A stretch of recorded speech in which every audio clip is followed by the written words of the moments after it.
Bienvenidos a todos a Hitos Animados, un videocast, podcast sobre historia de la animación y animación en general.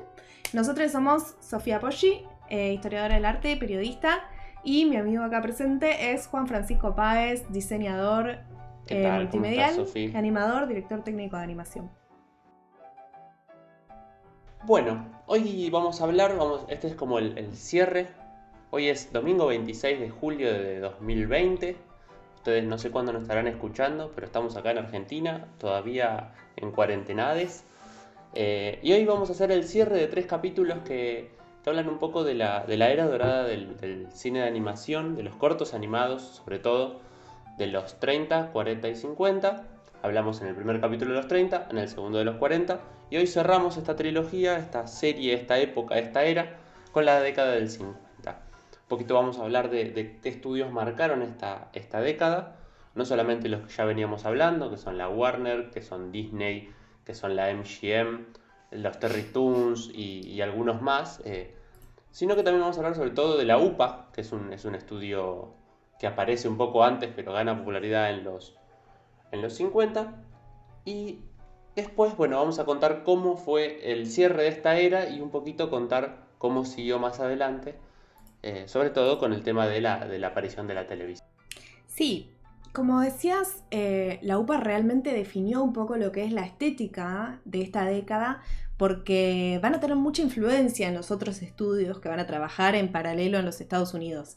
Y lo que va a caracterizar a la UPA justamente va a ser una estética distinta, completamente disruptiva y mucho más emparentada con lo que podrían ser las vanguardias que ya se venían dando y que se siguieron dando a lo largo del siglo XX, porque tenían como otra filosofía desde el vamos, ¿no? Como que dejaron de dirigir tanto sus cortos al público infantil, que es algo que definió y que sigue definiendo incluso hoy en día a la animación, y se empezaron a concentrar más en un público adulto y eso les dio también muchísima más libertad, tanto narrativa en cuanto a los temas, el humor que podían usar, pero también estilística, ¿no? Como que empezaron a incursionar en lo que se llamó la animación económica, la animación limitada, y también como a concentrarse más en la expresividad de la forma, la expresividad de los personajes, en otra interpretación del movimiento también. Y esto, si bien se ven varios estudios en esa época, es algo que definitivamente impulsó e inició la UPA, la United Productions of America.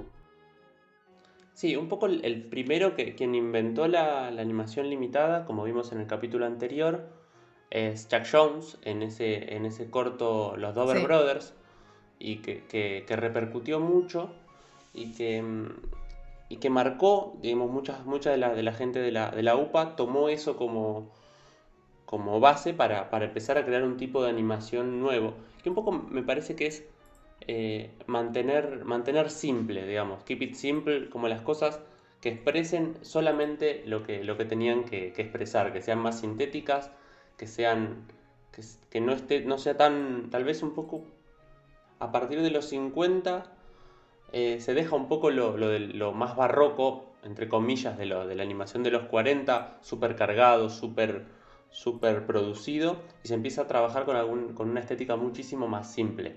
Los fondos planos, por ejemplo, son típicos de esta época. Y los colores planos también en los personajes. Viste que la historia del arte es como un vaivén, ¿no? De lo expresivo al realismo.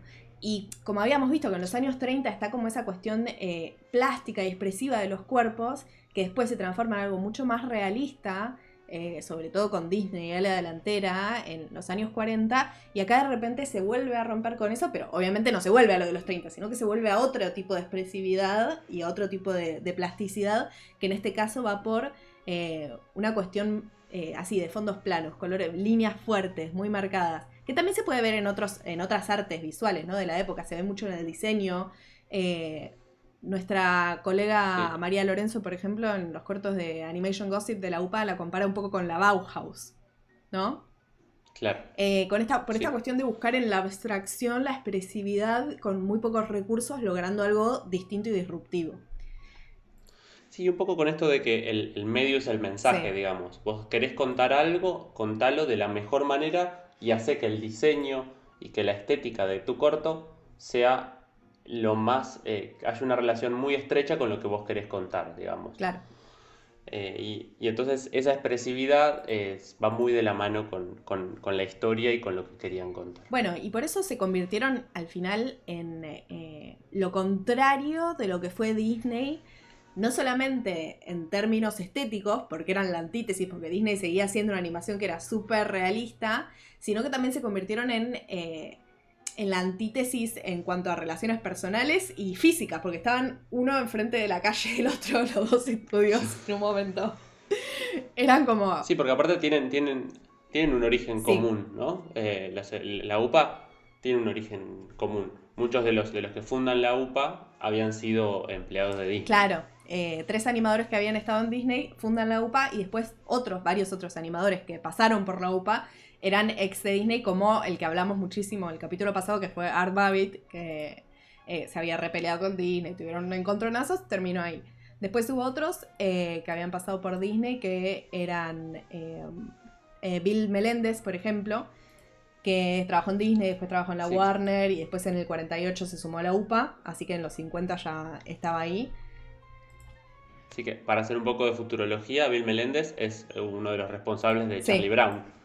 Es de los creadores, no de los creadores, pero el que dirigió muchas de las películas de Charlie Brown. Y bueno, pasaron por el estudio varios animadores que quedaron en la historia, como son John Havlicek, que después también abrió su propio estudio, Bob Cannon, que hizo el famoso Madeleine de la UPA, que está basado en esos cuentos infantiles franceses de Madeleine, que el corto que hizo en el 52, con el mismo nombre de ella, yo lo reveía cuando era chica, no sé vos, es el corto ese en el que... Yo no me lo acordaba No. tanto, lo vi para ahora, para repasar algunos cortos y no lo Yo recordaba. lo recuerdo porque es un corto en el que a esta nenita Madeleine, que vive en un convento con monjas y con otras nenas que son iguales a ella, le da apendicitis. Es la historia de que están así acostadas a la noche y le da apendicitis y la tienen que operar a la pobrecita.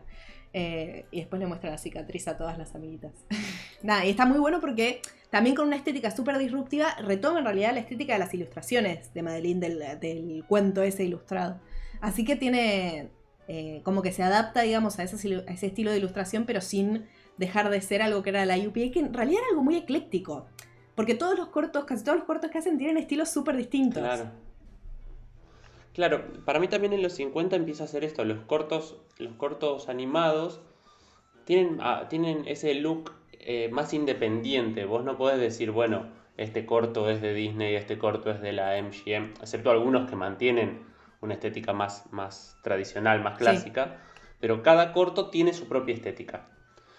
Por ejemplo, el del Corazón del Ator del 1953 primero uno de los, si no es el primero, es uno de los primeros cortos con género terror, digamos. Y es una mezcla entre hay cosas que parecen imágenes reales, hay cosas que parecen recortes, como que cada corto buscaba contar lo que necesitaba y buscaba recursos que le ayuden a eso. Sí, la estética de ese, del Corazón del Ator, es verdaderamente terrorífica, digamos. Se apoya muchísimo en lo estético para contar esa historia, creando el ambiente que tiene que crear. En definitiva, con todo esto se estaban diferenciando muchísimo de lo que ya existía, estaban creando algo nuevo. Y en otra cosa en la que se diferenciaron, por ejemplo, era que tenían la política de no hacer animales parlantes. Aunque la rompieron un par de veces. De hecho, empezaron rompiéndola, porque uno de los primeros cortos son de animales parlantes, después encontraron su propio... Sí, es que en realidad lo que fue la UPA fue como que retomó la vara de Screen Gems, que Screen Gems había sido el estudio de animación de Columbia. Sí.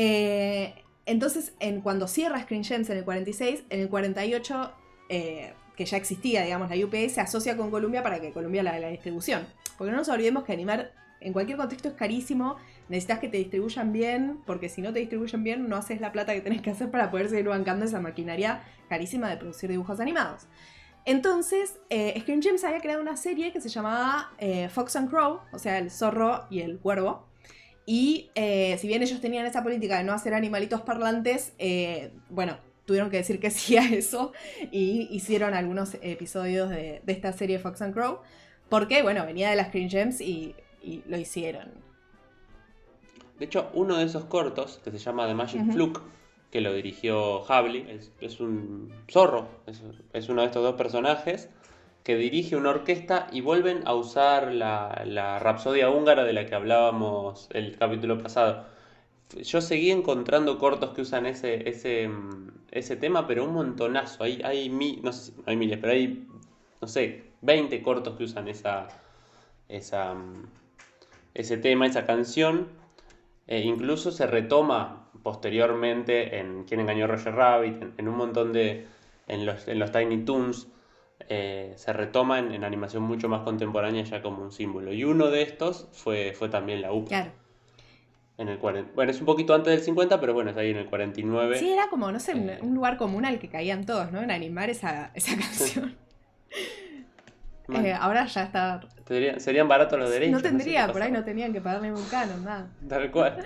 Bueno, así que en general tenían esa regla de no hacer animales parlantes, de dirigirse a un público adulto, y sus cortos, que no tenían como una línea estética por ahí todos en común, pero aún así se distribuían bajo el mismo nombre, que era Jolly Frolics, que era como, así como estaban los Tiny Toons, iba a decir, los Looney Tunes, estaban los Merry Melodies, habían estado todas estas series con distintos nombres, siempre como una combinación de dos palabras. En este caso eran los Jolly Frolics. Y en general tenían que ver con eso, con un humor muy, muy irónico, con problemas actuales de la vida moderna. Todos los personajes principales solían ser seres humanos. Y esta animación muy estilizada, como decimos, y muy vanguardista. Y el hecho de que fuera tan disruptivo, y esto es interesante también, no significaba que fueran parias incomprendidos, porque de hecho el público general aceptó muy bien esto y ganaron varios Oscars durante esta década. Como que empezaron a ocupar el lugar que antes habían ocupado los otros grandes estudios en estas nominaciones y premiaciones. Ganaron 3 Oscars. Uno en el 50, que fue con un corto llamado Gerald McBoing, que es un chico que hace ruidos. Sí, que no puede hablar.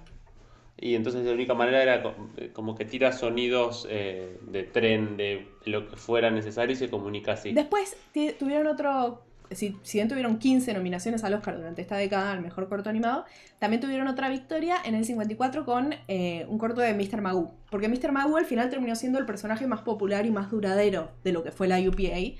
De hecho, ya para mediados de la década, cuando se les empezaron a agotar un poquito las ideas innovadoras, como que se dedicaron casi exclusivamente a hacer cortos de Mr. Magoo, que era la serie que le estaba dando plata en ese momento. Y nada, eso. De hecho, el último que ganaron en la década Oscar fue en el 56, también otro corto de Mr. Magoo que se llamó Magoo's Puddle Jumper.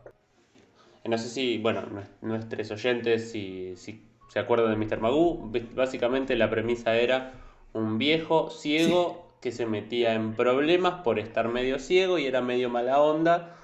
Y entonces hay uno de estos que quiere meterse en el cine a ver una película 3D y en realidad se mete en un avión y termina saliendo por la ventana del avión y termina caminando en el ala, siempre con mucha suerte porque básicamente nunca se mata.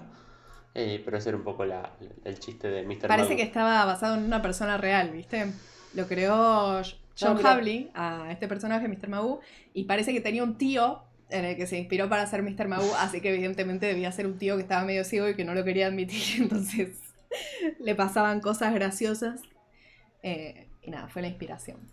Bueno, este John Hawley, que ya mencionamos un par de veces, que fue el creador de Mr. Magoo, tuvo problemas políticos dentro de todo, porque no olvidemos que en esta época, o sea, conectémoslo, ¿no?, con lo que venía pasando desde el 41. Y antes, Estados Unidos se venían agremiando los cineastas, los guionistas, los animadores. Disney no quería en su momento que se agremiaran bajo un sindicato los animadores de su estudio, se peleó con varios, terminaron haciendo una huelga masiva en el 41. Y después en los años sucesivos es como que se empezó a generar un gran sentimiento anticomunista, que se expresó en la política a través de lo que fue el macartismo. Incluso había un comité de... tiene un nombre graciosísimo, el comité de... Actividades antiamericanas. Sí. El comité de actividades antiamericanas. Y Disney terminó declarando en este comité en el año 47, si no me equivoco, y señaló a varios de los animadores que habían trabajado con él. Tipo diciendo, sí, estos son comunistas, estoy seguro de que son comunistas, aunque por ahí no hay forma de probarlo. ¿Qué tipazo este Walter? ¿Cómo? Qué tipazo este Walter, siempre ahí macanudo. Y nada, lo señaló y dijo sí que los comunistas que querían en el 41 habían intentado tomar el control de su estudio, que no cabía duda de eso.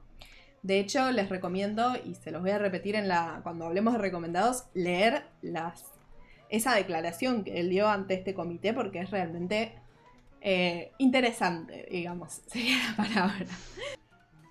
Un poco esto tiene relación directamente a lo que charlábamos el capítulo pasado. Cuando se termina la Segunda Guerra Mundial, se termina, e incluso el mundo se divide en dos, entre el comunismo y el capitalismo, y se termina la alianza que había entre los Estados Unidos y la Unión Soviética. Entonces el nuevo enemigo de Estados Unidos pasa a ser el comunismo ruso. Y entonces, bueno, termina la Segunda Guerra Mundial y se empieza a gestar lo que después fue la Guerra Fría, que duró hasta los 90. Entonces, mucho de ese antinazismo que veíamos en los 40 se va tornando hacia el anticomunismo, que si bien ya estaba esa génesis, ese germen, se vuelve mucho más explícito. Absolutamente. Sí, porque incluso había muchos...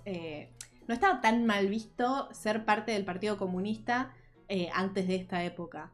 Había muchos americanos que por ahí simpatizaban con esas ideas, pero en un momento se volvió tan dura la imagen, o sea, tan fuerte se volvió el anticomunismo, que ya era algo que tenías que ocultar, porque realmente había una casa de brujas, te perseguían políticamente por ser comunista, y eso dura casi hasta el día de hoy. Hoy en día, por ahí se hacen muchos chistes, ¿no? Con esto, en las películas, en las series, o si vas a Estados Unidos, es como que decir algo como pro-comunista o pro-socialista está muy mal visto en general. Es como que los americanos todavía tienen esa carga de que el comunismo es algo que va en contra del capitalismo americano, que es lo que sostiene su cultura. Así que bueno, John Havlicek no lo acusaron directamente de nada, pero a él le pidieron también que declarara ante el comité y se negó. Y ya si te negabas eras un comunista. Entonces, básicamente se tuvo que ir de la UPA. No pudo seguir trabajando en el 52, ya se tuvo que ir y se terminó yendo a Nueva York, se terminó yendo con su esposa Faith Havlicek, que también era animadora, terminó trabajando con él como animadora, y empezaron a producir cortos ahí de forma independiente en Nueva York. Y les fue bastante bien, bastante bien. Terminaron ganando un Oscar con un corto que se llamó Moonbird, que es considerado un corto de animación documental o animación no ficcional, porque este corto en realidad lo que hicieron fue, tenían 2 hijos y dejaron el grabador a la noche mientras los nenes, antes de que se fueran a dormir, tipo mientras charlaban, mientras jugaban, y los nenes empezaron a fabricar, ¿viste? Como hacen los nenes. Entonces inventaron una 50% historia... 50% tierno, 50% creepy, digamos. Eran sus hijos. Pusieron un grabador ahí y los nenes empezaron a flashear Sí, pero después lo publicaron. Empezaron a flashear una aventura de, no sé, que iban a buscar este pájaro que se llamaba el Moonbird, qué sé yo. Después, al otro día, agarraron la grabación y se pusieron y hicieron una película, un corto, arriba de esa grabación.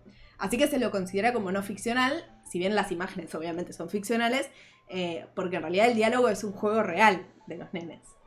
Es como que pudieron capturar ese juego, esa inocencia de sus hijos de forma pura, digamos, porque ni siquiera sabían que los estaban grabando.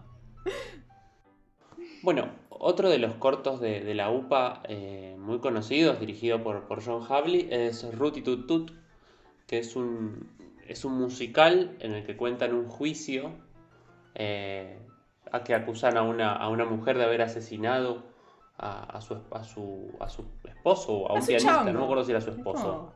A su chongo, tal cual. Dicen su hombre. Sí. Y el estilo es súper característico. Los personajes se doblan todos. Según cada personaje tiene su propio diseño.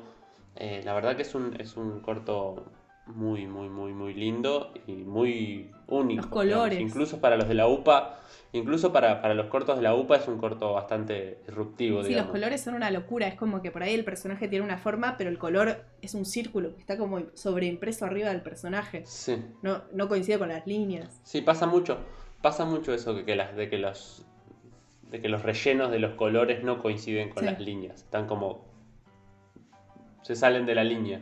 Y cosa que es como lo primero que te enseñan cuando vas en el jardín es que las cosas van dentro de la línea y estos tipos y lo rompieron un Sí, poco. aparte los colores no tienen sentido necesariamente con la... O sea, por ahí un personaje es violeta, el otro es azul. No es que tienen como colores naturalistas tampoco para nada, es una locura. Y hay personajes que, por ejemplo, la piel no la tienen Claro. pintada. Tiene el mismo, tiene el mismo color que el fondo, pero la Claro, ropa son sí. solo línea Entonces, por partes.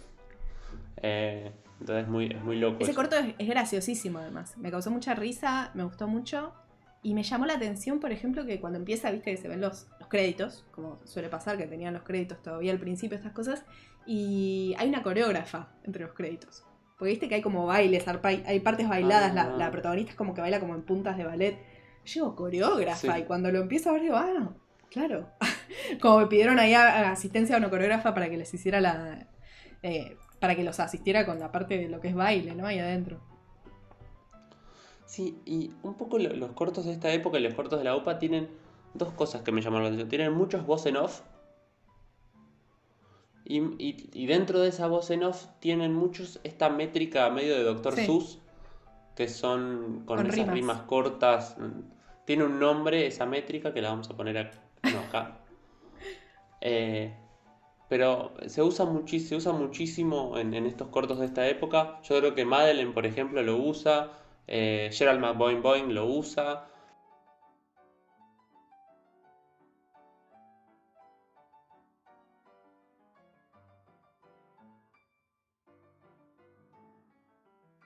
Y después del otro lado teníamos a lo que era el estudio Disney, que si bien la UP como que representa lo más disruptivo de esta época en términos estéticos, Disney seguía funcionando y de hecho les estaba yendo casi que mejor que nunca. Porque después de lo que había sido una muy mala década, los 1940s, les empezó a ir bien con Cenicienta en 1950 y tuvieron una década bastante buena económicamente. Y también empezaron a meterse en otras cositas. Para empezar, casi que dejaron de hacer cortos. Como que estaban lanzados de lleno a hacer largometrajes y la parte de los cortos en 1953 ya directamente se acabó prácticamente. Y dijeron, no, Sí. bueno, nos vamos a dedicar a los largos que son una inversión mayor, pero que también nos dan más plata. Hacían cortos cada 2 o 3 años, hacían 1 o 2 cortos cada 2 o 3 años, no era que hubiera una producción continua. Claro. Todos esos cortos de Mickey, Pluto y Donald son muy de los 40 o de los 30. Y si bien tienen algunos, son muy esporádicos. Sí, pero pensá que antes se hacían todo el tiempo, que era como algo Sí. continuo. Los cortos de Mickey Mouse, por ejemplo, lo sacaban durante los años 30, durante los años 40, fue algo como continuo. Pero acá ya se acabó y era como que lo que es el estudio de animación terminó dedicándose, reduciéndose a lo que era el estudio de largometrajes. Así que bueno, sí, sacaron Cenicienta, que había tenido un costo enorme, $3 millones, pero les fue súper bien. O sea, básicamente el estudio dependía de que esa película les fuera bien después de una década muy mala. Y por suerte les fue bien, por suerte para ellos, no sé. Les fue bastante Un bien. poco para nosotros también, porque gracias a Dios, menos mal que pudieron. No sé, imagínate lo distinta que sería la historia, ¿no? Porque hoy en día Disney es dueño de todo. Sí. Todas las cosas que cambiarían en este lugar si eso hubiese fundido en ese momento sería re loco. Claro, esa película cambió la historia. Hoy estaríamos hablando de cómo había un estudio que se llamaba Disney, Claro. y por ahí estaríamos hablando de otra cosa. O no estaríamos ni haciendo Sería algo raro. este podcast. Nada, bueno, como les fue tan bien, siguieron produciendo largometrajes y se metieron ahí con Alicia en el País de las Maravillas, después hicieron Peter Pan y La Dama y el Vagabundo, son como las grandes de esta época. Alicia en el País de las Maravillas salió en 1951 y si les interesa, por ahí no tuvo muy buena recepción en ese momento. Pero bueno, a mí me parece una película bastante buena dentro de todo. No sé si le hace total justicia al libro, que es un clásico de la literatura, y el libro es como que va un poco más allá, ¿no? Hay alguien que habla de esto y lo explica muy bien, que es el crítico de cine y escritor Juan Esclar, en su columna que después convirtió en libro Ideologías Animadas, y que tiene una columna especialmente dedicada a Alicia en el País de las Maravillas, que búsquenla después en Spotify. Tiene toda es muy larga esa columna y en un momento se vuelve muy creepy porque se mete en el tema de... Sí. No sé si conocen nuestros oyentes. Ese mito o realidad de que el escritor de Alicia en el País de las Maravillas era como medio pedófilo y Alicia era una niña real con la que tenía una relación extraña. Después Juan... Bueno, eso igual, eso es real. Eso, Sí. o sea, es real. El tema es hasta dónde llegaba esa relación. Claro, eso es lo que no se hay sabe muy dudas. bien. Y también después explica Juan Esclar que está bueno, que es terrible en realidad, pero que en realidad explica que en esa época era legal casarse con una nena a los 12 años. Claro. El problema era que Alicia tenía 11. O sea, Claro, entonces ¿cuál es el límite? claro. Sí, y un poco Alicia en el País de la Maravilla fue un poco redescubierta en los 60, Y- ya más desde el lado del hipismo. Me parece que estuvo 10 años adelantada. Es que es muy psicodélica para los años 50 esa peli, ¿no? Sí, sí. Bueno, junto con Dumbo. Dumbo también tiene esa cosa medio psicodélica. Cuando Dumbo se emborracha. Tal cual. Sí. Tiene un par de secuencias muy, muy locas. Bueno, y Fantasía también. Son las películas más psicodélicas de Disney. Sí.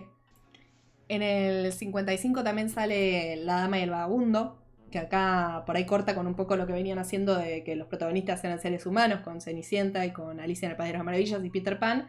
Vuelven a los animales parlantes, pero esta vez con algo distinto. Me encanta La Dama y el Vagabundo, así estéticamente me parece un poco disruptiva también con lo que venían haciendo. Por ahí tiene algunos puntos en común con Peter Pan, ¿no? Y fue un éxito total de taquilla esta película. Parece que recaudó algo así como 7,5 millones de dólares en Estados Unidos, así en el primer año. Después andas a ver con todos los DVDs, Sí. VHS y todo lo que haya salido posterior. Y en esa época, Disney hizo algo más, además de producir películas. Se ve que tenía muy buena visión de negocios. Además de ser un tipo muy antipático, tenía muy buena visión de negocios. Y se le ocurrió que, bueno, que cuando la gente iba a visitar su estudio ahí en Burbank, en California, como que no tenían mucho para ver realmente. Lo que uno podía ver en pantalla de Disney era mucho más interesante que lo que en definitiva podías ver cuando entrabas al estudio. Entonces se le había ocurrido, se le venía pensando hacía un tiempo de hacer algo más, hacer algo distinto. Ya había estado investigando distintos parques de atracciones de otras partes del mundo. Y se le ocurrió hacer un parque de atracción temático con temática Disney y sus películas, sus personajes y todo. Entonces, en 1955 inauguraron lo que es Disneyland, que está en California. Uno a veces asocia como Disney con Orlando, Florida, ¿no? Claro. Como es donde está Disney World, pero en realidad Disneyland está en California, está en la otra costa de Estados Unidos, está en el oeste. Entonces nada, se cumplieron justo 65 años de la inauguración de Disneyland hace unos días, desde cuando estamos grabando esto. No puedo prometer cuándo lo estaremos publicando, pero desde el momento en el que lo estamos grabando, hace unos días se cumplieron 65 años, el 17 de julio. Y bueno, el primer día que abrió Disney fue un quilombo, pero fue un quilombo absoluto. Supuestamente era un día que era solamente para la prensa y para los invitados, y cayeron 28.000 personas. La mitad Un montón. eran invitados y la otra mitad eran o colados o gente que había comprado entradas falsas, como falsificadas. Se ve que se habían puesto a vender, a falsificar entradas para Otra la persona que apertura. tenía muy buena mentalidad de negocios después de Disney era el que vendió entradas falsas. O por ahí fue el mismo, no sé. Alguien se puso a vender entradas falsas y el resto O fue John Havley. fue Havlin, sabelo. El resto se colgaron de la reja y se mandaron igual. Disney, o sea, era julio en California, hacía 8.000 grados. Dicen que hacía 38 grados literalmente ese día. Y no había agua, porque había habido una huelga de los que trabajaban en la red de agua, qué sé yo. Entonces no había agua, entonces Disney tuvo que elegir entre que hubiera baños o que hubiera fuentes para tomar agua. Obviamente eligió los baños, porque una cosa es que no tengas agua para tomar, pero por lo menos había gente, no sé, había carritos vendiendo Pepsi. Pero otra cosa que, no sé, que se apilara toda la mierda de esas 28.000 personas en los baños. Era impensable. Entonces... Disney y las huelgas, una batalla más. Pobre, con razón Otro odiaba a los capítulo más. comunistas. Un poco que lo entiendo. Así que nada, era un quilombo de gente, hacía 38 grados, no había agua. La gente se quejaba y parece que el cemento de algunas partes todavía no estaba ni siquiera del todo asentado o seco. Y las mujeres que estaban de tacos en esa época se les clavaban los tacos en el cemento. Fue un lío. Tuvo medio como mala prensa ese día, porque encima habían invitado a todos los periodistas. Porque era como el día de prensa, supuestamente. Fue un lío, un quilombo. La gente tiraba a los nenes así por arriba de la multitud para que entraran en las atracciones. Porque había tipo montañas rusas, ¿viste? Había como juegos ya. Claro. Y nada, entonces fue un lío y tuvo bastante mala prensa, pero después, nada, fue muy popular en realidad desde el día uno y lo siguió siendo y después la prensa mejoró bastante, pero recuerdan ese día como un día negro en la historia de Disneyland, o sea, como que empezaron así con el pie izquierdo absoluto. Bueno, pero bueno, mientras, si bien hicieron pocos cortos durante esta década, hicieron algunos, que hay algunos que valen la pena nombrar. Hay uno que se llama Toot Whistle Plank and Boom, que lo interesante es cómo de a poquito, si bien eran enemigos acérrimos con la UPA, cómo se les fue filtrando por abajo de la puerta la estética de la UPA. Si ustedes ven este corto, Toot Whistle Plank and Boom, de 1953, eh, es un profesor de música. Primero es el primer corto animado en widescreen. eh, antes eran un poco, cada vez se va haciendo se va como empezando a armar este formato cada vez más rectangular, Sí. más apaisado, digamos. Y es una combinación muy, muy loca entre estética Disney, porque vos ves a los personajes y dices, estos son personajes de Disney, son animales, son búho, el búho es el profesor y hay pajaritos y cosas, pero tienen esta cosa de la UPA que, que se le ve, fondos planos, líneas, planos de color, poca profundidad, no mucha perspectiva. Después hay uno que es del pato Donald, que se llama Rat Bear, como oso alfombrado, ponele. Alfombra de oso. Sí, hay una cosa muy loca que Donald, vos lo seguís viendo como un Donald cuarentoso, un Donald clásico, pero todo el resto, tanto los fondos como los otros personajes, tienen esa estética más de la UPA, más plana. Eh, Básicamente es un cazador y un oso que se hace alfombra para disimular en la casa de un cazador para que no lo maten. Es divertido. Después hay uno que se llama Pixie's Pigs, que habla de unos cobayos que se reproducen en una estación de tren. Y hay uno muy, muy particular, que ya es hacia el final, de 1959, que es una de esas cosas que Disney nunca incursionó mucho, que es en el stop motion. Hay un corto, un two-reeler, que dura como 20 minutos, que se llama El Arca de Noé, y es de Disney. La verdad que menos mal que no incursionó, o sea, porque no es bueno para nada. Ya en esa época había muchas cosas mejores.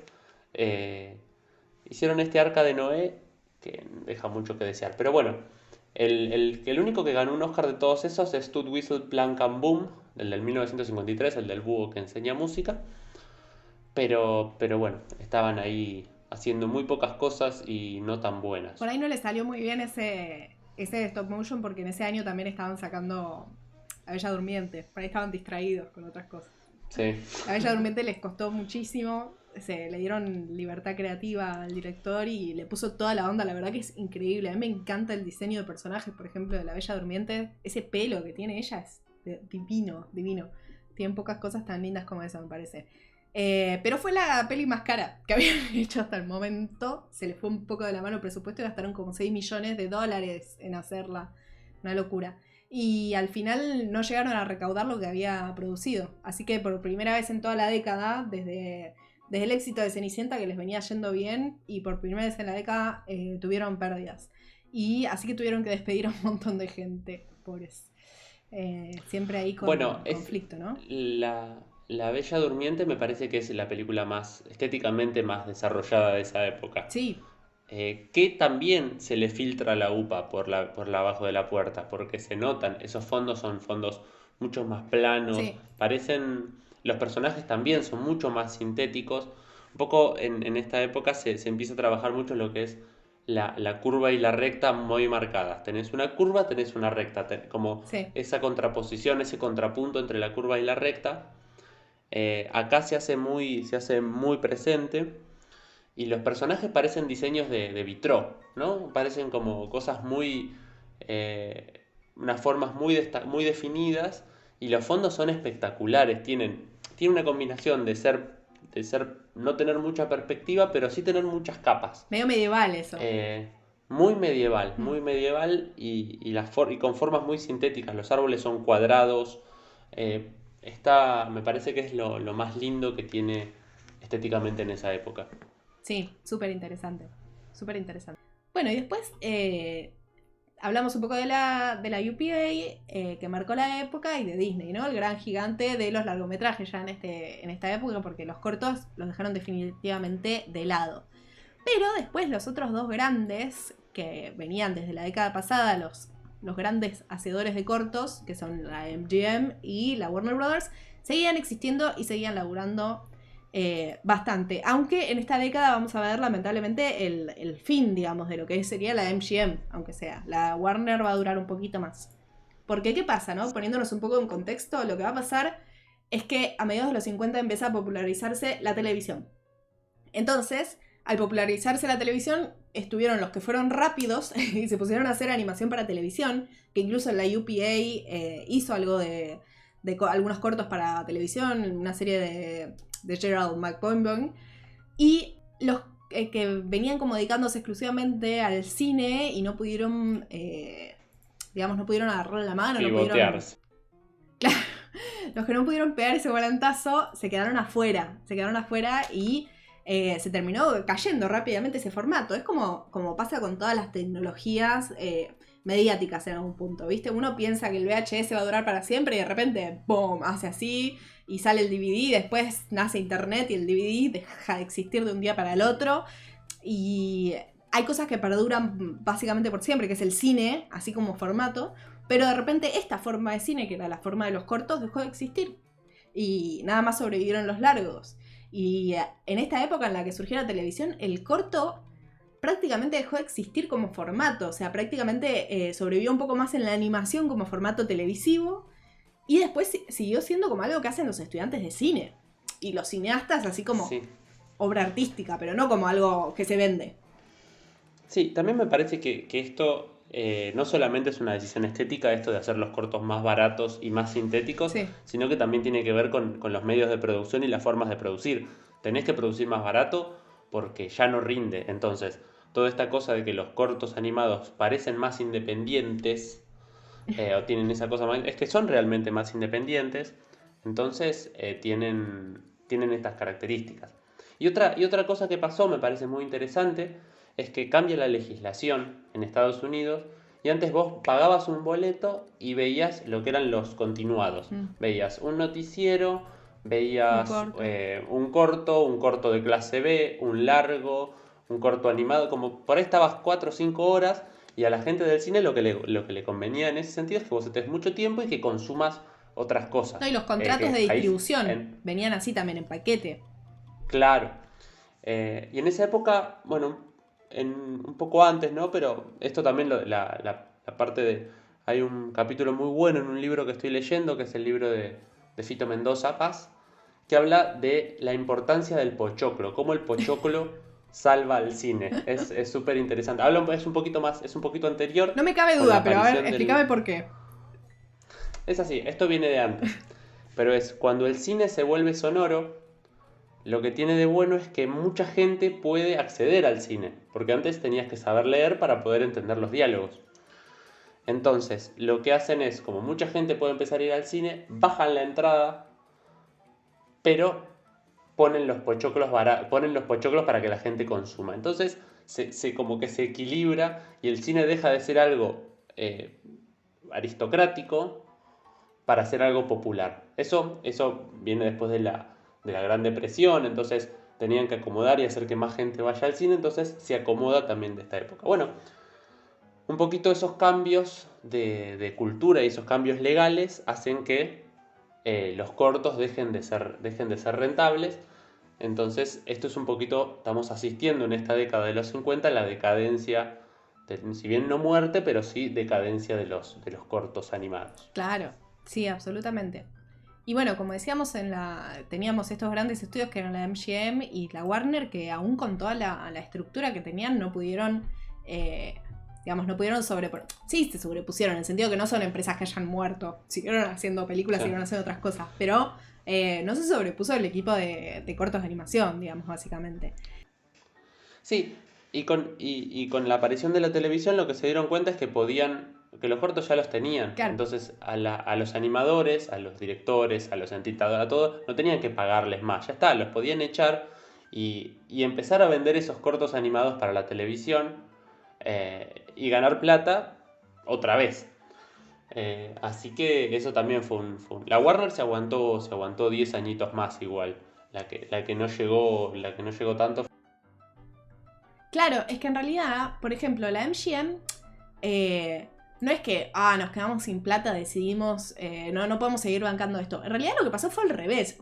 Tenemos tantos cortos buenos de Hanna-Barbera que nos vienen haciendo, que ganaron no sé cuántos Oscars seguidos, no sé si como 8 Oscars seguidos, que dijeron, ya tenemos estos cortos, podemos vender estos cortos, no tenemos que seguir produciendo, podemos ahorrarnos la producción durante unos años y ya cerrar el equipo de animación. Y ese es el momento en el que, como vamos a mencionar también después, Hanna-Barbera se van definitivamente a su propio estudio, que ya tenían ahí un estudio, pero lo usaban como para hacer publicidad, para hacer títulos, hacían los títulos de Yo amo a Lucy. Sí. Perdón. Y hacían publicidad y cosas así. Cuando la MGM dice, ya está, tenemos unos cortos geniales, gracias chicos, van a cerrar ahí el equipo de animación y Hanna-Barbera van a agarrar a todos esos animadores que estaban quedando solo en la calle y se los van a llevar con ellos para animar. Y ellos después van a ser los reyes de la animación limitada, de la animación súper económica. Van a ser, mira, acá tengo a Robotina. No tengo una remera de los 50, así que traje esta que es del 62, los Supersónicos. El 62 la serie, no la remera, chicos. Así que nada, y van a ser los Supersónicos, van a ser los Picapiedra, van a ser un millón de así de series animadas que son súper económicas. El Oso Joey, nada, miles de cosas, Huckleberry Hound. Sí, un poco lo interesante es que mientras varios cortos de la MGM iban cambiando su estética, es decir, se iban haciendo un poquito más upa. Sí. Qué sé yo, vos ves One Droopy Night del 57 de Droopy, que ya lo producen Hanna-Barbera. Sí. Ya no son esos cortos animados de Tex Avery barrocos. Es muy sencillo, son muy planos. Pero los que sí seguían siendo, tal vez acomodados un poquito, pero sí seguían siendo muy barrocos, eran los de Tom y Jerry. Claro. Justamente la serie más barroca de la MGM era de los que iban a después crear las cosas más sencillas y más simples, que es la animación, las series de animación limitada que son Hanna-Barbera. Una cosa muy interesante que pasa en esta década es que hay una asociación que se llama la National Association for Advancement of Colored People, la NAACP, que es básicamente la Asociación Nacional para el Avance de la Gente de Color. Uh-huh. Presionaron para que saquen a un personaje de Tom y Jerry. ¿Adivina cuál es? La negra. Sí, Mami Two Shoes, Sí. que es ese personaje que... La que a lo veces cagaba era la criada. a Tom a chancletazos. Claro, era la criada que le sacaba, que lo cagaba a pedos a Tom. Lo saca porque es un estereotipo racista.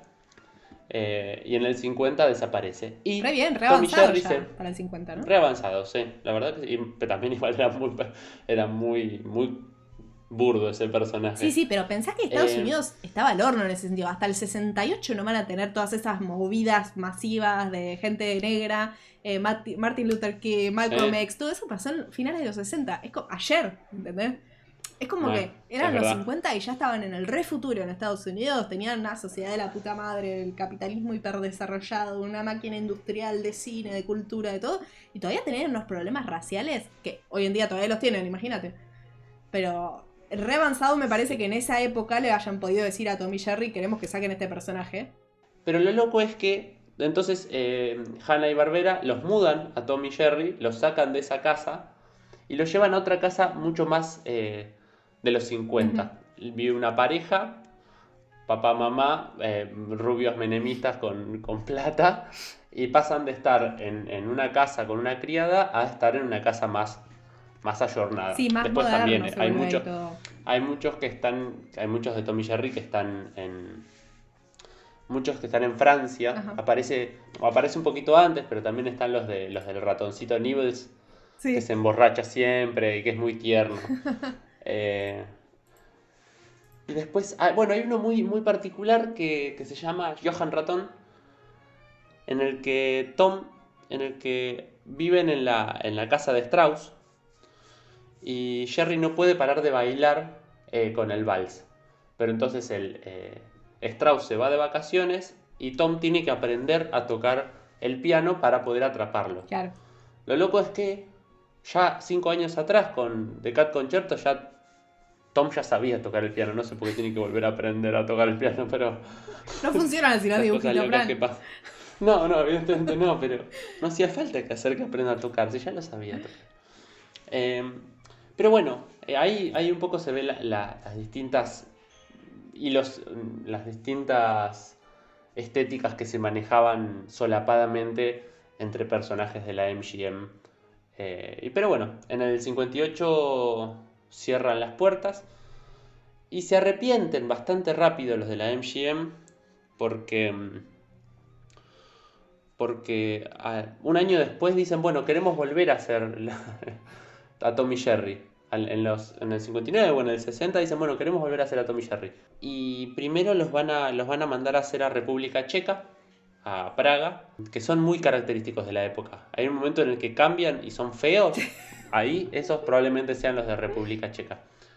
Sí, porque había pasado algo que lo cuenta también María Lorenzo en su corto sobre la UPA, que es que el arquitecto Wright, es el apellido, Frank Lloyd Wright. Frank Lloyd les Wright. había ido a Disney antes de que se fueran todos muchos animadores para la UPA, les había dado una charla y les había mostrado animaciones de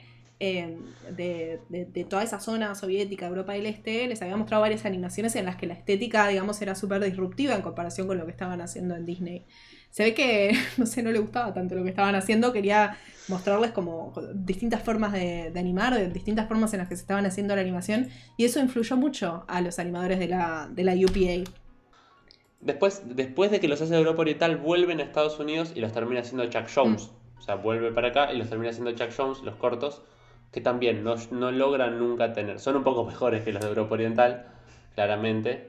No son tan obrero y parásito. Pero no vuelven a tener la misma calidad que los de Hanna-Barbera. Claro. Chuck Jones, que bueno, que como sabíamos, como mencionamos, fue durante esta década el gran animador de Warner, que en realidad ya lo venía haciendo. Y nada, tiene varios cortos que son épicos de esta década. Tiene 3 cortos que seguramente muchos recuerden. El de temporada de conejos, temporada de patos, temporada de conejos, temporada de patos. Que son lo que se llama The Haunting Trilogy, porque son 3 cortos que son, digamos, de Elmer y Bugs Bunny cagándose a tiros o uno intentando cagar a tiros al otro. Sí, básicamente lo que hacen es antes era una cosa de 2 personajes, ahora introducen un tercero que ya existía, ¿no? Claro. Introducen Lucas. ahora es un triángulo de disputa en el que no solamente cada uno quiere evitar que lo casen, sino que tienen que convencer a Elmer para que case al otro. Siempre ganaba Bugs Bunny, obviamente, porque así funciona la cosa, el statu quo de Warner. Pero son muy interesantes, son muy divertidos y le disparan en la cara un montonazo de veces al Pato Lucas. Básicamente le disparan aproximadamente una vez por minuto en estos cortos. Es el patiño al que le tiraban todos los pastelazos, digamos. Sí,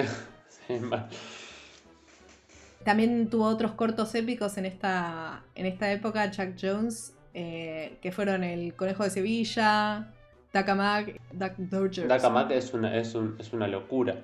Duck Amack tiene una estética, también es muy psicodélico. Es en el que el Pato Lucas se pelea con el animador, con Chuck Jones. Otro de los grandes animadores de este estudio en esta época, también venía desde antes, pero acá gana protagonismo, sobre todo porque ya no estaba Tex Avery, ya no estaba Bob Clampett, ya no estaban los clásicos. Había otros como Robert McKimson, pero que nunca fueron grandes animadores, grandes directores. Fue Fritz Freleng. Y durante esta década fue el que más Óscares ganó para la Warner. Ganaron 3. Él ganó 3. Uno es Speedy González, donde también ya había aparecido un poquito, pero le da forma final a Speedy González. Después Nighty Night Bugs, también un corto muy, muy conocido de la época, en el que Bugs Bunny se transforma en caballero y tiene que ir a pelear contra un dragón. Él es bufón y por una confusión termina siendo caballero, entonces tiene que salir a pelear. y contra un dragón y Sam Bigotes que estaban ahí como complotados. El dragón es un estúpido en realidad y Sam Bigotes como siempre terminan siendo como esa cosa de ahora el trío de los personajes aparece mucho más. Están Sam Bigotes y el dragón Completados contra Vox. Peleando contra Vox, pero siempre terminan con Friendly Fire, literal porque es fuego, el dragón haciendo todo mal.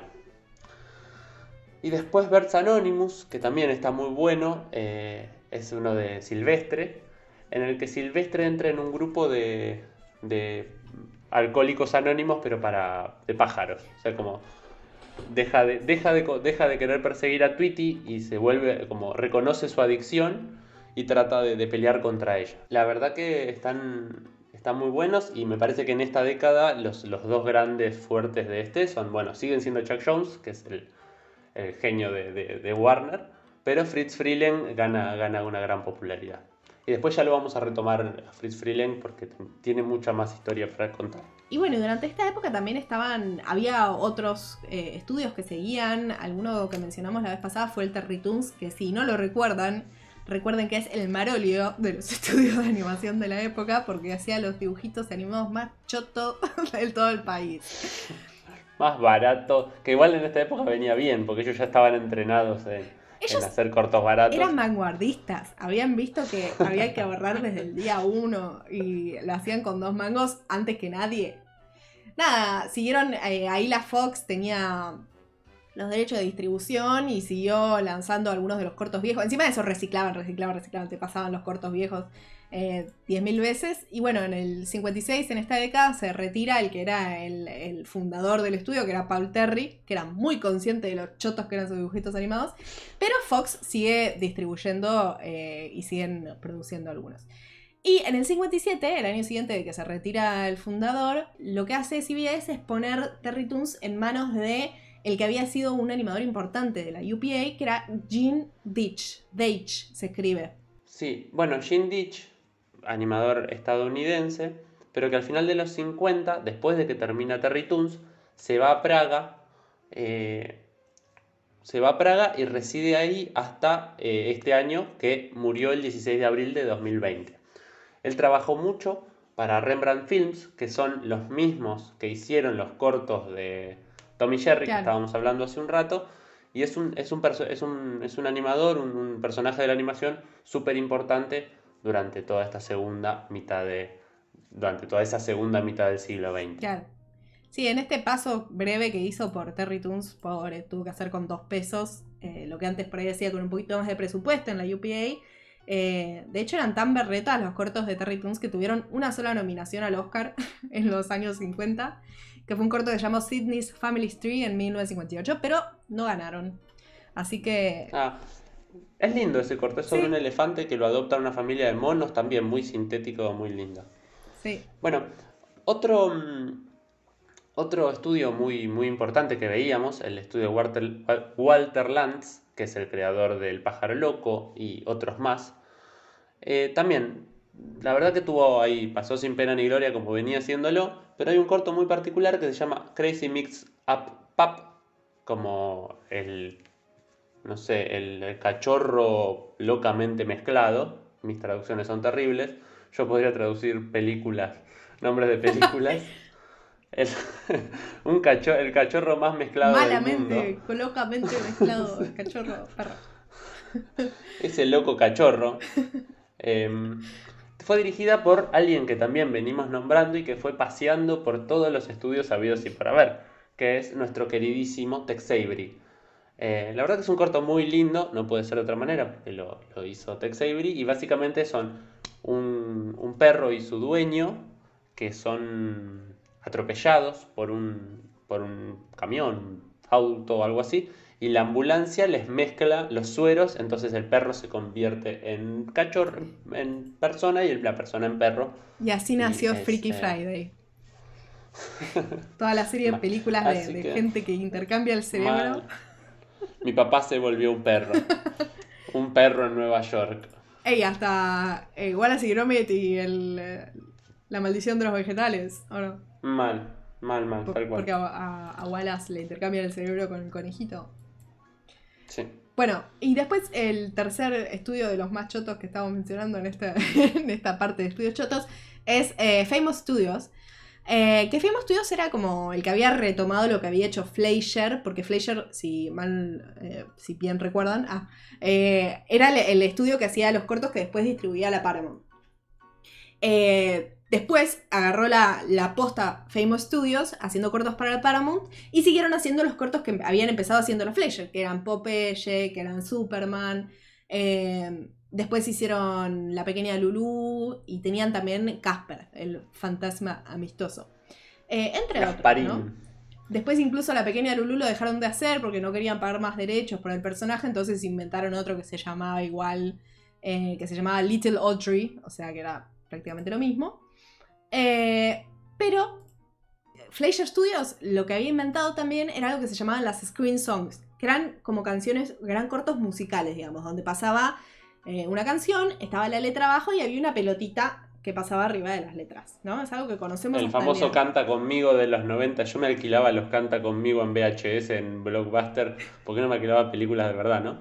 Pero cada tanto me alquilaba un Canta Conmigo y eran un bajón. Pero que eran tipo karaoke. También me acuerdo del chiste de los Simpsons. No es un chiste, qué sé yo, es la parte de los Simpsons que ellos, el capítulo que van a Monte Splashmore y que Krusty hace como un comercial, sí, así, también dice, quiero ir a Monte Splashmore y pasa la cabecita de Krusty así como una pelotita sobre las letras. Es como que inventaron en los Fleischer, Max Fleischer de hecho inventó ese formato de canción con pelotita que le pasaba por arriba. En el 51, estos de Famous Studios convierten esto que eran las screen songs en algo que se llamó Cartoon Musical Shorts. Pero en el 53 Max Fleischer dijo, no, yo inventé esto, tengo los derechos, dejen de hacerlo. Yo inventé el karaoke, dijo Max Fleischer. Es que había una época en la que todavía podía ser el inventor del karaoke. Todo tuvo un inventor antes de que se generalizara, bueno, casi todo, ¿no? Y después nada, ya para mediados y fines de los 50 directamente la Paramount vendió todo lo que tenían ahí en el ropero, todo lo que había hecho Famous Studio, todo lo que había hecho Fleischer, y bajó muchísimo, lo poco que siguieron haciendo bajó muchísimo la calidad. Incluso dejaron de usar el sistema Technicolor, empezaron a usar un sistema de color más choto, como que ya no les importaba nada. Vamos, dale, producir. Y para 1959 ya la Paramount había vendido todo lo que les quedaba, lo vendieron a una compañía que se llamaba Harvey Comics, pero curiosamente siguieron después como trabajando, haciendo cortos de Popeye, La Pequeña Lulú y otros que habían sido dueños ellos, como que los vendieron, pero después los contrataron a ellos para que siguieran animándolos algunos, así que es como que... Bueno, en los 60, estamos medio adelantándonos porque... Sí. Adivina quién terminó haciendo cortos de Popeye. Ay, Chuck Jones, no. Gene Ditch, Ajá. El mismo que se había mudado a Praga con Rembrandt Films, terminó haciendo algunas animaciones de Popeye en los 60, digamos, como todo lo de segunda, cuando ya no se quiere hacer más en Estados Unidos, sale muy caro, lo llevamos a Europa del Este para que lo hagan por mucho menos plata, gente. Claro, sí, se empezaba como a importar el servicio, ¿no? De la animación o el producto, no sé qué sería el concepto en ese momento. Pero... Y cada vez se va más lejos, ahora lo terminan haciendo en Asia, sí, en el sudeste asiático, antes lo hacían en Europa del Este. Bueno, acá en Argentina se ha hecho muchísima exportación de animación, en distintos momentos de la historia se ha hecho eso. Así que sí, tampoco somos ajenos a ese sistema de ser mano de obra barata para otras empresas. Mucho intermedio también, ¿viste? Por ahí algunas empresas estadounidenses hacían los keyframes, los clave, y después acá se hacían todos los intermedios. Sí, si lo siguen exportando para el este, por ahí vuelve a aparecer y lo vuelven a hacer en la costa oeste de Estados Unidos, digamos. Va a pegar la vuelta en algún momento. Bueno, ya no tenemos nadie más que lo haga. Bueno, lo hacemos nosotros otra vez. Después también en paralelo, así como mencionamos por ahí la escuela de Zagreb, también estaba pegado a Estados Unidos lo que sería un país llamado Canadá. Que ahí ya estaba, digamos, trabajando la National Film Board, que hasta el día de hoy es un referente en animación. Y vale la pena mencionar el trabajo de Norman McLaren, el gran animador que incursionó en muchísimas técnicas, hizo rayado de animación directa, digamos, sobre fílmico, hizo stop motion, hizo un poco de todo, digamos, fue muy experimental. Sí. y trabajó con muchísimos... Tan experimental que ahí en el 1952 hizo un corto que ganó un Oscar, que ya hemos hablado de él, que se llama Neighbors, que hizo un corto de animación que ganó un Oscar, pero no ganó el Oscar a Mejor Corto de Animación, sino que ganó el Oscar a Mejor Documental. De hecho, no fue nominado a Corto de Animación. Es Neighbors, que es uno de los primeros que incursionan en la técnica pixelation, Claro. que básicamente es fotografiar humanos, o sea, es hacer animación con humanos, y es un corto muy popular que habla de la guerra, y bueno, es un corto súper pacifista, y las consecuencias de la guerra. Pero lo loco es eso, que les trabó la cabeza a la gente de la academia y no sabían dónde meterlo ese corto. ¿Qué hacemos? ¿Lo metemos en documental, en mejor cortometraje? Lo nominaron a mejor cortometraje y a mejor cortometraje documental. Pero no a mejor corto animado. Pero ganó el de ganó el de Sí, mejor. mi teoría es que para mí la flasharon en la nominación y después ya no pudieron no dárselo porque estaba buenísimo. Sí, Pero, o sea, sí. se puede leer como si lo reagarrás de los pelos. Es porque es una metáfora antibélica en el momento de la Guerra Fría y habla de la humanidad, pero todas las ficciones hablan de la humanidad en algún punto. O sea, Sí. La Bella Durmiente también habla de la humanidad en algún punto, qué sé yo. Es como Sí. súper tirado de los pelos. Sí, qué sé yo, hay uno que se llama Good Will to Men, del 55, de la MGM, Sí. que es una remake también de Peace on Earth, que también era de la MGM, que habla también de las consecuencias terribles de la Claro. guerra y no sé qué, y a nadie se le ocurriría nominarlos. Lo que me parece muy particular de la National Film Board es que es un ente gubernamental, es un ente del Estado de Canadá, y es súper fuerte, y es súper Comunistas. importante. No sé si hay otro ente gubernamental, excepto el que había en Estados Unidos en la época de la Segunda Guerra Mundial, que sea tan fuerte a la hora de producir. Bueno, en realidad sí, o sea, no sé si en ese momento, pero acá en Argentina la mayor parte de las producciones tienen algún subsidio estatal, Sí, ¿no? sí. Porque, o sea, Sí, de el hecho, Inca acá el Inca es muy importante, claro, pero la mayoría de los en países hoy en Estados día que no Unidos. pueden realmente hacer dinero con la animación, sobre todo con los cortos la animación es como que es muy difícil que produzca plata porque es tan cara de producir justamente. Entonces en la mayoría de los países que no tienen una industria grande, que son todos menos Japón y Estados Unidos, el Estado pone plata de alguna u otra forma, generalmente a través de concursos, de festivales, de distintas formas. En Argentina es patente, o sea, cualquiera que trabaja en animación y ha estado en algún proyecto animado seguramente tuvo algún tipo de subsidio estatal.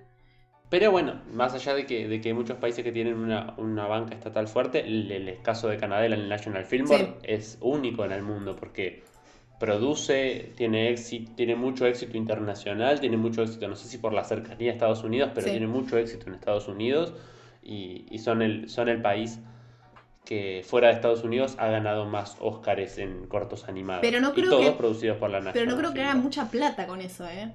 O sea, habría que ver los números, pero no. No, seguro que no, pero también Canadá es una de las grandes industrias de animación y me parece que eso es gran parte por la inversión de la National Film Board. Claro, Porque pero si de vos- animación independiente. O sea, hacen cortos que están buenísimos y que son súper experimentales y que son re locos, pero no hacen películas que uno va al cine a ver, no hacen cosas de Pixar, ¿viste? Que van Sí. 300.000 millones de personas a verla. Sí, pero para mí genera un background en el país. Claro. Te estoy hablando en inglés. Sí, Genera sí. un piso de reconocimiento y un piso. Si vos querés ir a estudiar animación o querés producir animación, Sí. o vas a Estados Unidos, que no, porque en Estados Unidos es una maquinaria enorme e insertarte en el mercado estadounidense es imposible. Entonces tenés alternativas. Una de esas alternativas claras es Canadá. Claro. Eh, Sí, Canadá y Francia son desde hace varios Canadá, años. Francia, tal cual. España está subiendo, Sí. tenés... pero para mí es súper importante lo que ha hecho Canadá gracias a Sí, es que de a la hecho Film Board. es que el Estado justamente ahí interviene no para generar dinero, sino es que para generar cultura, justamente. Y por eso Claro. también está bueno que tengan ese enfoque y que se hayan dedicado tanto a lo experimental. Si no, Norman McLaren no hubiera podido hacer lo que hizo, que fue incursionar en un montón de técnicas re locas. Que probablemente el paralelo acá en Argentina es Luis Braz, un animador que incluso se conoció con Norman McLaren, que tenían muchísimo en común. Los dos hicieron animadores de rayado en fílmico, los dos hicieron animaciones stop motion. Pixelation creo que no hizo Luis Braz, pero tienen muchos puntos en común. Sí. Y nada, ese trabajo experimental, o lo hace uno solo o tenés Tal que tener cual. una maquinaria así como la National Film Board que te banque, ¿viste? Sí, tendríamos que hacer algún día de animación experimental, porque después en Estados Unidos está Oscar Fischinger, que lo nombramos en Sí, el capítulo anterior. Digamos, son como los exponentes de animación experimental y animación no narrativa. sí, Y me absolutamente. parece que y también no entra dentro de esta década, pero hablando tanto de Chuck Sí. Jones y combinándolo con esto de Fishinger, la animación experimental, sí. hay un corto que es del 60 y Dos. pico, 62, que se llama The Line and the Dot, que yo cuando lo vi de No, chico flashé 65. en colores. Ah, 65. Bueno, yo cuando lo vi de chico en la tele flashé en colores porque realmente es único y habla de la historia de amor entre una línea y un punto. Y estaba la línea reticulada, le decían en la traducción, que era la línea como El mamarracho. tachonada, el mamarracho, y estaba la línea recta y estaba el punto que se enamoraba de la línea recta o del mamarracho. Claro, claro, es como que el mamarracho es un rockero y la línea recta es un caballero y el punto es la chica que se debate entre los dos. Y bueno, obviamente la línea recta tiene que experimentar un poco con sus formas para poder conquistar a ese punto y logra salir de la rectitud, ¿no? Y logra Sí. crear imágenes hermosas en ese romance matemático. Se llama algo así del romance matemático, una cosa Sí, así, sí, sí. sí. Me llama mucho la atención tanto esta como la animación experimental, como la animación más sintética, como de a poquito se van metiendo en el canon de animación que puede llegar a ser Disney, puede llegar a ser Warner, y cómo estas nuevas formas expresivas terminan como ganando, si bien no son las protagonistas ni tienen ni son las hegemónicas, digamos, pero sí tienen expresiones en las que se filtran y se cuelan Sí. al, a estos grandes estudios. Sí, es que bueno, ya estamos en un contexto para esto, fin de los 50 y principio de los 60, en el que ya definitivamente el corto no era un formato hegemónico, ya el corto de live action había decaído del todo, ya prácticamente no existía. Los últimos como que tuvieron ahí digamos, algo de popularidad fueron los Tres Chiflados, que eran de esta época, que después estuvieron en televisión, digamos, bastante tiempo, que tenían esa duración de two reels, digamos. Después, bueno, van a existir, ¿no?, las series de televisión y todo eso, que tiene como formato corto en comparación a lo que es un largometraje, pero ya es otra cosa, es otro formato. Y el corto animado ya acá, digamos, cae en lo experimental, que va a seguir siendo casi hasta el día de hoy. El corto animado es algo que hacen los artistas independientes, es algo que muy rara vez hacen los estudios. Ahora tenemos estudios como Pixar que largan un corto cada tanto con las películas. Sí. Sí, yo creo que Pixar fue el primero que volvió el primero que entró desde el borde a hacer cortos animados, Mm, ganó popularidad, se transformó en canon y ahora está haciendo cortos que son un poquito más disruptivos, pero la popularidad del corto animado me parece que volvió, estoy haciendo, no lo investigué y no lo puedo afirmar no lo puedo firmar, pero para mí que el corto desaparece un poco en esta década sí. como oficial, como canon, se va a lo independiente, a lo experimental, a lo disruptivo y vuelve en los 90, 2000 para volver a ser otra vez Sí. famoso y ahora los premios de Oscar animado de los cortos también es importante. Sí, ni hablar que, como habíamos hablado ya capítulos atrás, después el hecho de que Cartoon Network comprara los cortos de Hanna-Barbera y después de la MGM y de Warner, y de que toda una generación volviera a ver esos cortos, o sea, no significa que se volvieran necesariamente a producir en ese momento, pero sí pasan a formar parte de la cultura desde el lado del consumo, ¿no? Que eso no hace que no existan, ¿no? En esa historia, existen nada más que desde el lado del consumo. Pero después ni hablar en los 2000 ya con lo de Pixar, hay un revival del corto. Y también con lo que es, a ver, cada vez hay más festivales de animación, hay muchísimos espacios, digamos, para la promoción de estos cortos. Países que invierten también a su manera, como el Inca, como distintos institutos nacionales que invierten en eso. Y otros que lo hicieron siempre, como la National Film Board, que claramente lo viene haciendo de forma continuada desde siempre. Y por eso también existe una historia del corto que se puede seguir hasta el día de hoy, si bien desde ese lado más experimental y menos comercial. Pero bueno, definitivamente podemos cerrar este capítulo diciendo que todo lo que empezó en los 20 y tomó fuerza en los 30 y se consolidó en los 40, en los 50 tuvo un claro declive y la industria de la animación va a seguir el camino Disney, que es el camino de los largometrajes. Tampoco es que vos... Sí, que también Disney en los 60 tampoco es que tiene una producción. Sí. Después de la muerte de Disney tampoco es que tiene una producción que diga, wow, qué rica. Si bien hay cosas que me gustan mucho, como la versión gatuna de La Dama y el Vagabundo, que son los Aristogatos y cosas, son cosas bastante más, Sí. más berretas. Tuvo grandes éxitos como Los 101 Dálmatas, El Libro de la Selva, que son los últimos que hace que Disney. está Disney ahí atrás. Y después medio que decae y hace Robin Hood y cosas ya medio de fórmula. Hasta Renacer. Pero hasta Renacer en los 90, en el 89 con la Sirenita y nada, romperla toda en los 90 y en los 2000. Claro. Que en los 2000 vuelve a decaer y aparece Pixar ahí a comérselo, digamos. Sí. Sí, después renace de nuevo. Va, a comérselo no, en realidad se lo Sí. come Disney, se lo come a Pixar. Sí, literalmente se lo come. Y después, sí, Tuki, y después...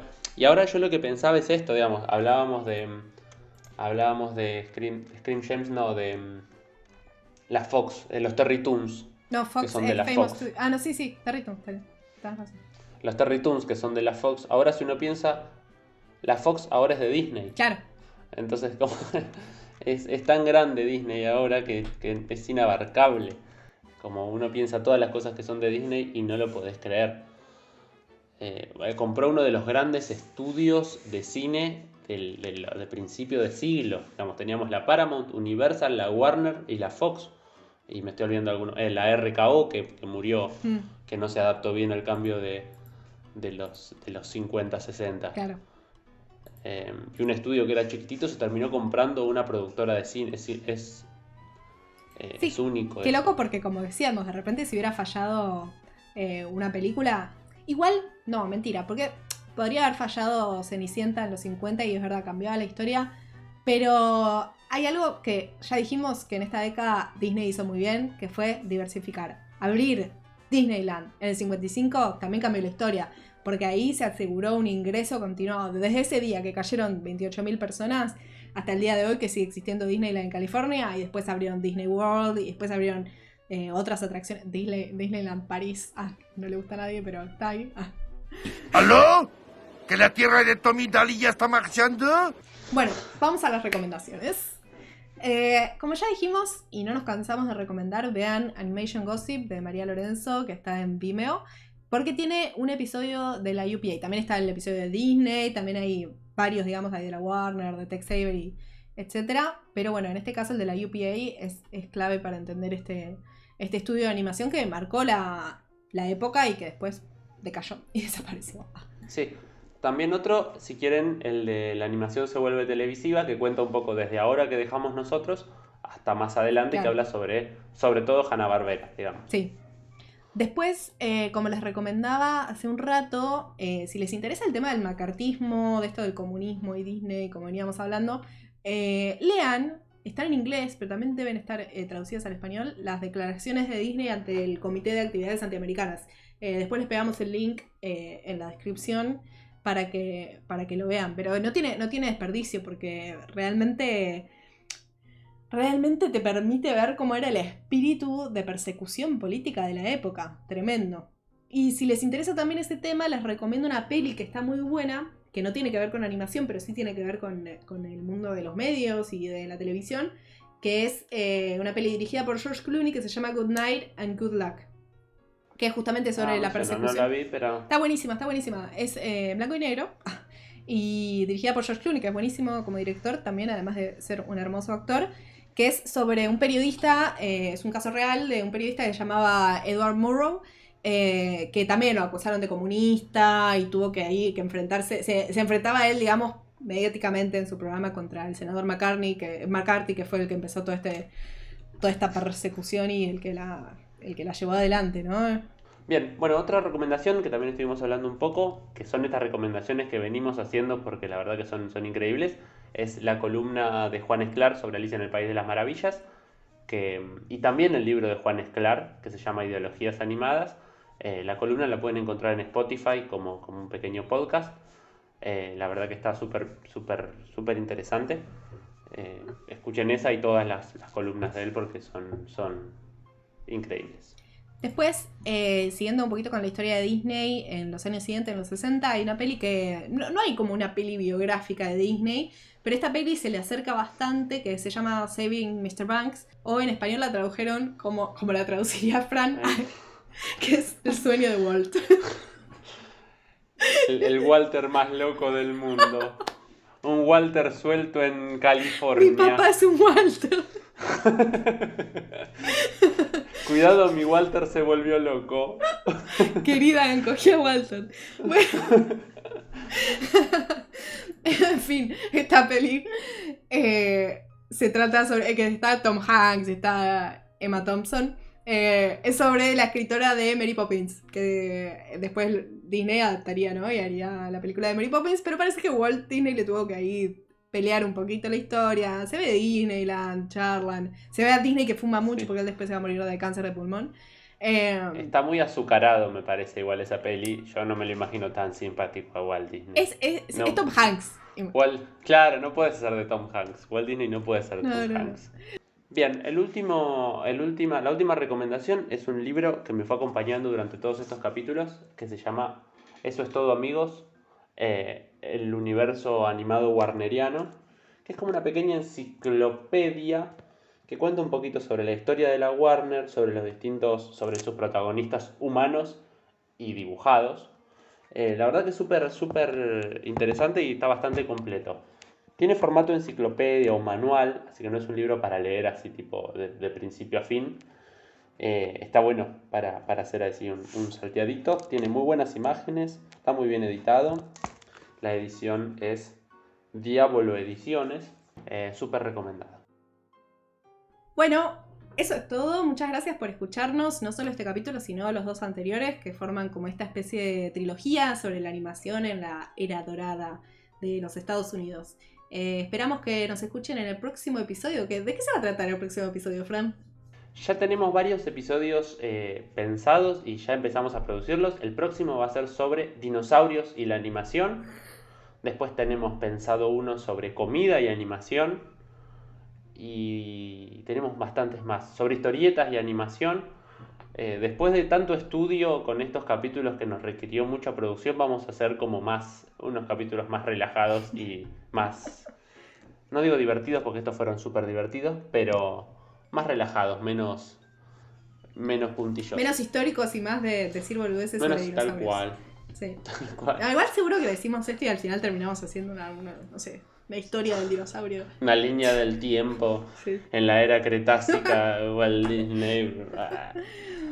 Bueno, chao a todos. Muchas gracias por escucharnos. Chao.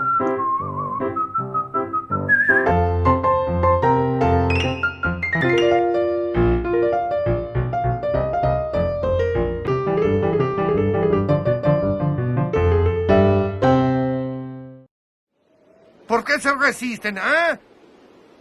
¡Hola, que mi último cheque ha rebotado! ¡Mis hijos necesitan vino! ¡Sacre bleu! ¡Que los estoy esperando!